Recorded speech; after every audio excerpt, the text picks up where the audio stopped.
Hi there, AK here. Let's take a look at the Mi Band 6. Let's unbox it.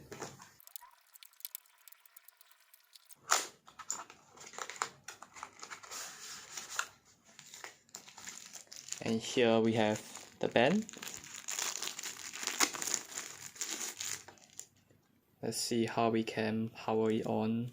I might need to charge it in order to turn it on. Oh, look at that. This is the charger which was introduced with the Mi Band 5. Let me show you the old one. This was how you used to charge the Mi Band. The battery is completely dead.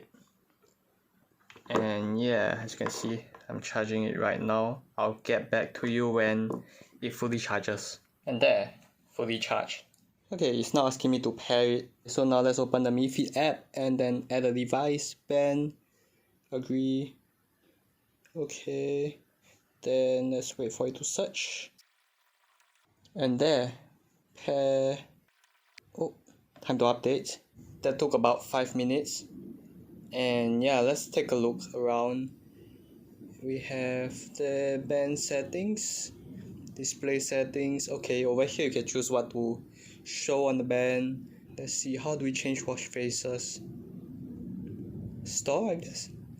Oh yes. Oh, there's quite a bit of watch faces here. Some really cute ones. Okay, let's see.